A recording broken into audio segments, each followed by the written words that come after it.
Pricing of material issue. Material are issued by storekeeper to different department as per the requisition of material placed to him. Materials are purchased and received at the store on different date and different prices. At this time of issuing a particular item of material to a particular department, the costing department may find different lot of material in stores having different prices. So what price of costing department should charge for this material?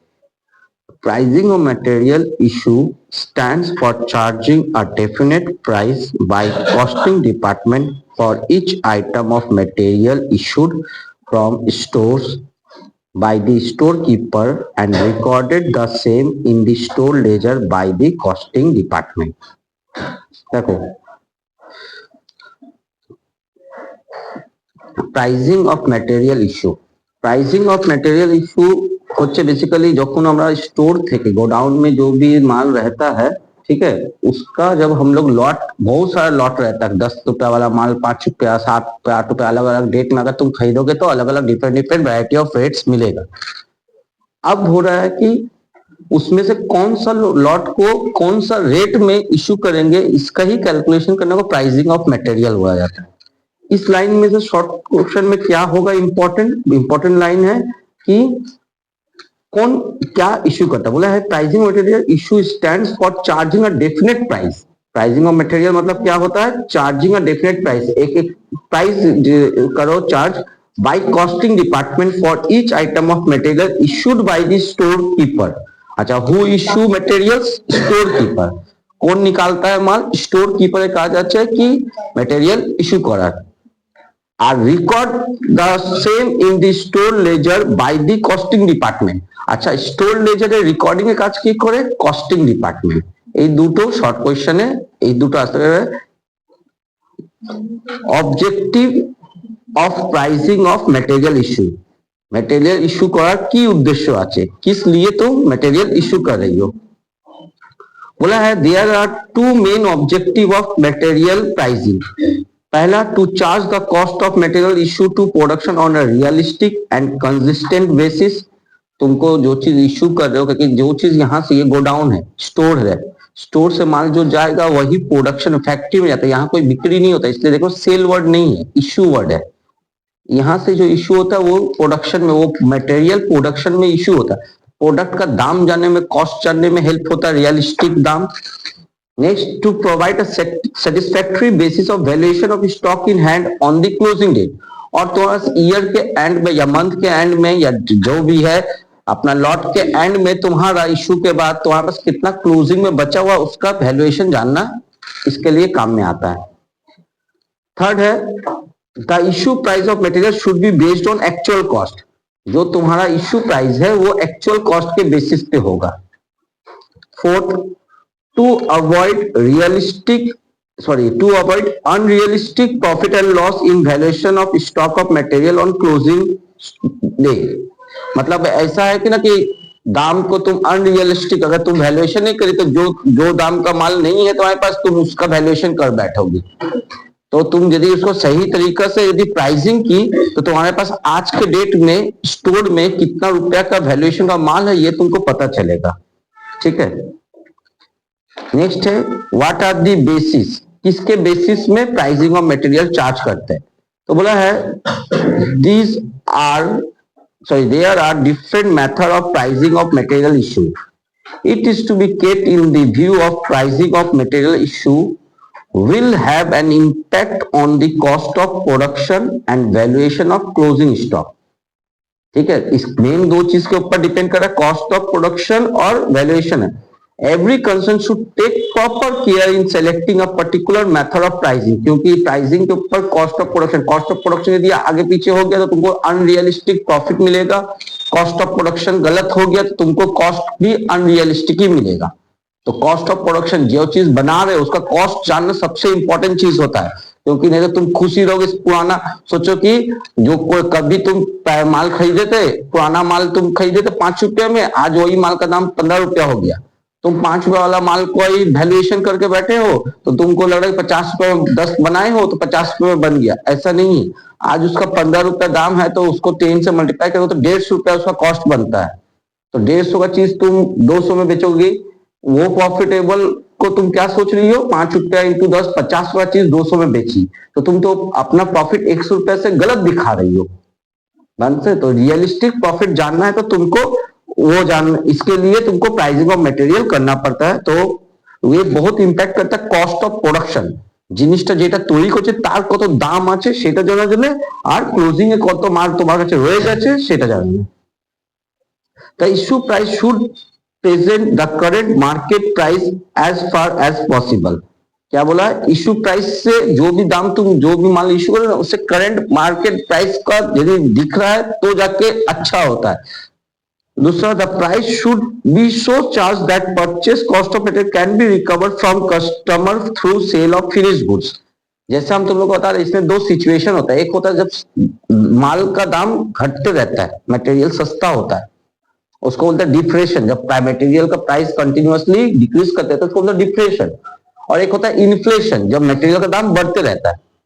अच्छा, material का दाम, तुम सोचो तुम कोई चीज का कोई सामान है उसको तुम खरीदी हो, प्याज का ही है, सोचो दाम कुछ दिन पहले प्याज का दाम बिक्री हो रहा था 100 रुपए में, तो जो भी खरीदता होगा वो 70 में 60 में खरीद रहा है, बेच रहा है 100 में। अभी उसका दाम 40 रुपया हो गया, तो आप जो खरीदता होगा वो 20 रुपए में खरीद रहा है। वो उस समय अपना कौन सा लॉट वाला माल बेचेगा तो जाके उसका लिए बेनिफिट होगा, जो पुराना खरीदा था। यदि उस समय वो 80-70 रुपए में खरीद के 100 में बेचेगा तब में जाके उसको 30 रुपया प्रॉफिट पता चलेगा। ठीक है, तो वो खरीदा है 70 में और उसको बेच रहा है वो अभी का दाम में 40 में, तो उसका लॉस दिखेगा ना। तो उसको उस समय पहले 70 वाला बेचना इंपॉर्टेंट था। क्यों?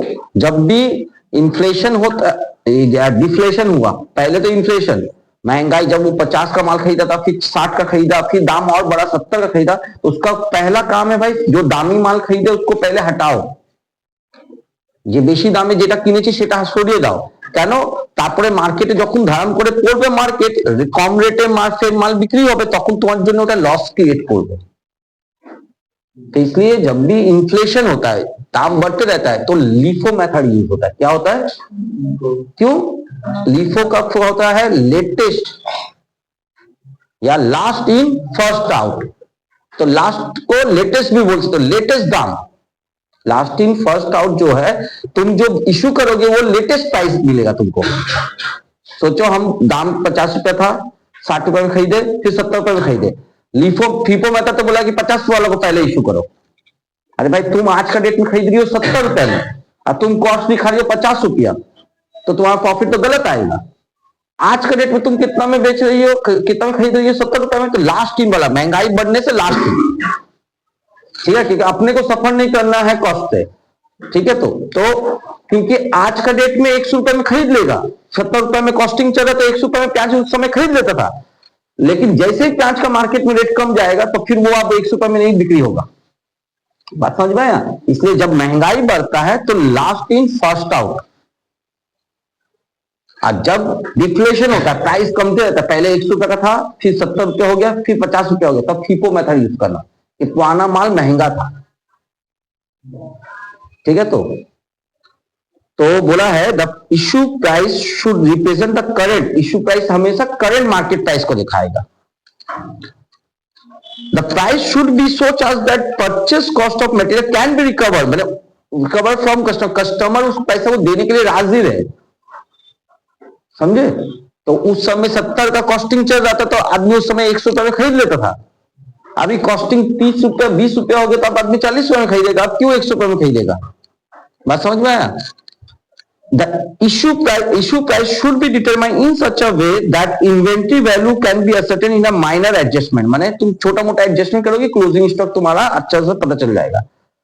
Method of pricing should be such that it would not cause any significant variation in cost of another one job with the other regarding material of equal quantity and quality or from one period to another period।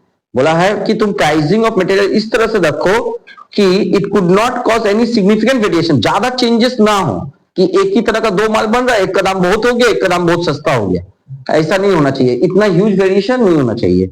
It should be simple in operation and realistic in application, माने इतना simple हो कि कोई भी समझ पाएगा कि recording तो करना होगा जूनियर स्टाफ का, कि स्टोर में तो तुम कौन सा एकदम माने कि हाई क्वालिफाइड को रखोगे नहीं, तो इतना सिंपल रखो कि जो भी जूनियर स्टाफ है, जो भी स्टोर कीपर होगा, वो आराम से कर पाए कैलकुलेशन।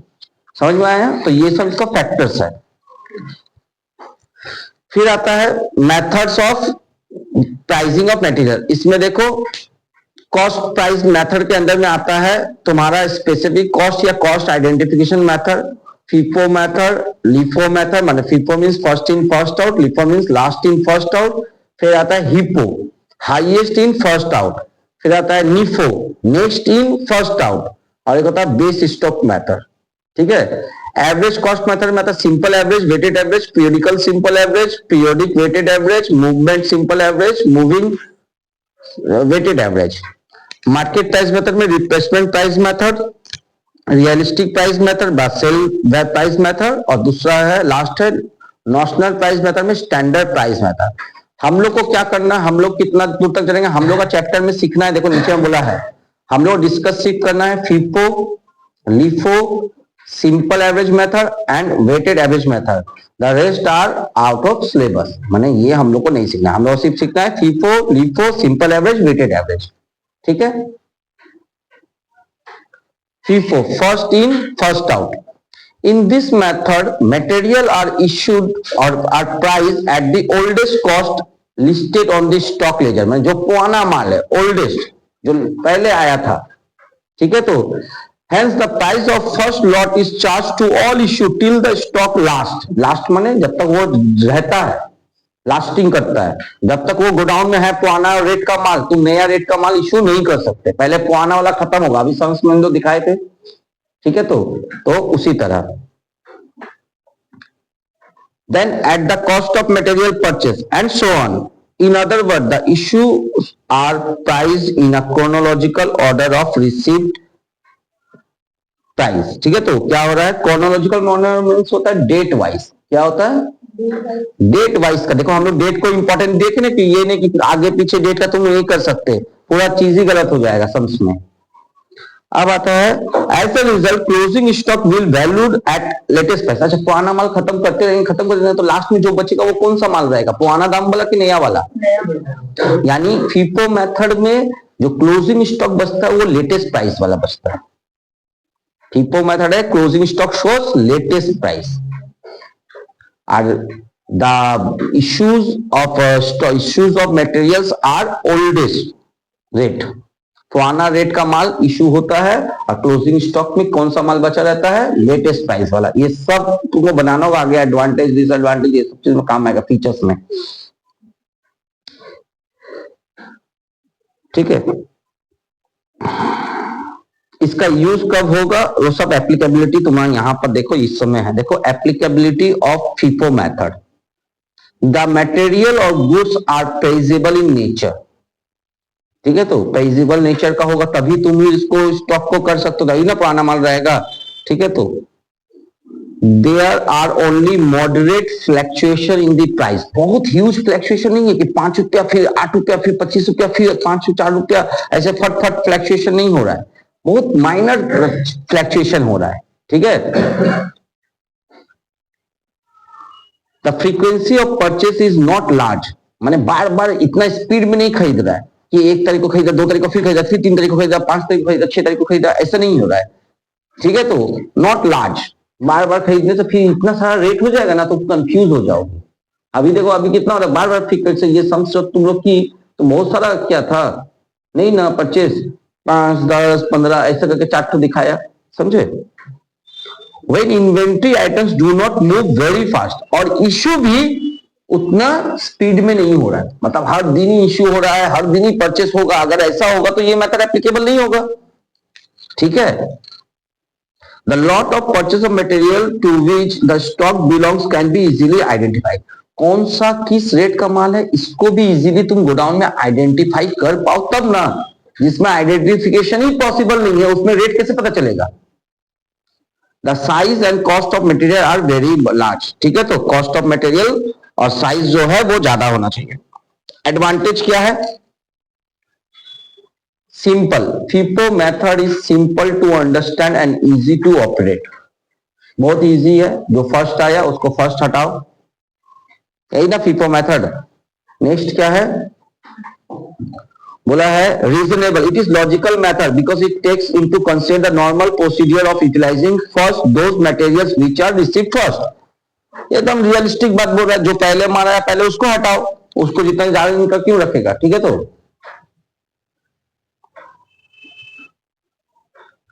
नो प्रॉफिट और लॉस इन इश्यू प्राइस।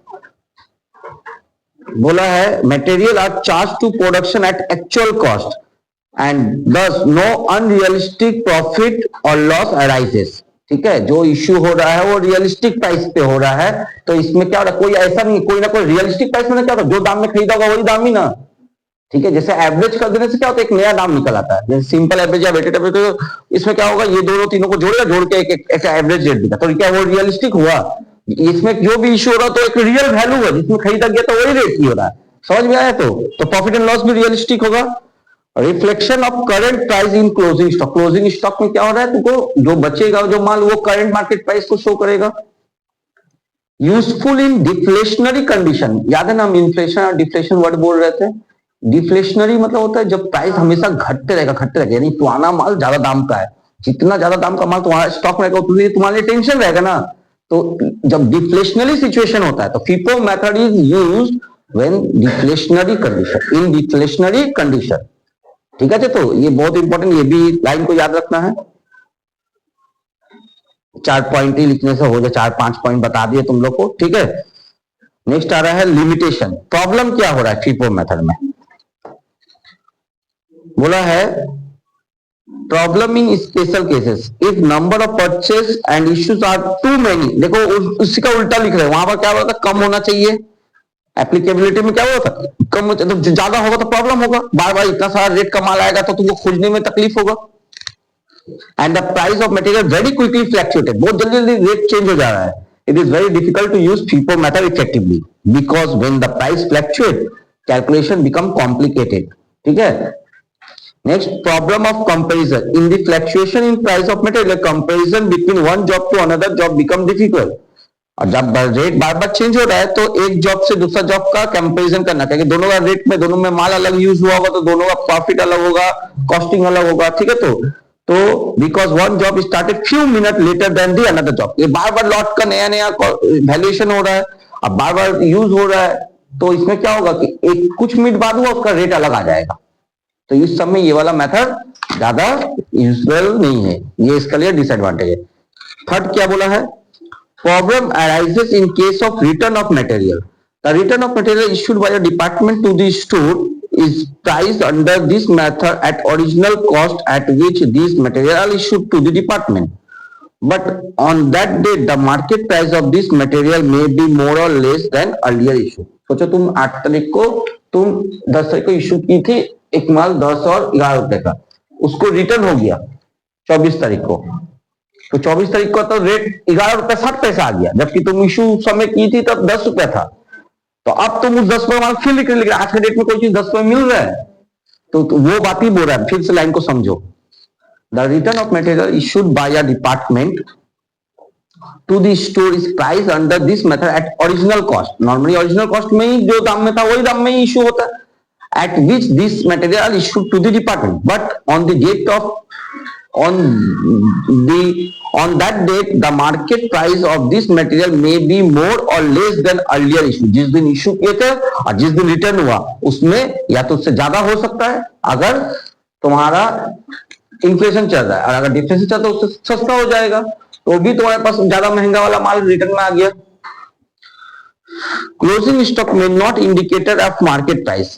बोला है कि इन दी क्विकली फ्लक्चुएशन प्राइसेस, अगर फ्लक्चुएट करेगा बार बार तो closing stock current market price को नहीं शो कर पाएगा। फ्लक्चुएशन करने पे, बहुत फ्लक्चुएशन करने में एप्लीकेबिलिटी नहीं है FIFO का, ठीक है। तो FIFO के बारे में समझे, FIFO के बारे में समझ किए। ठीक है।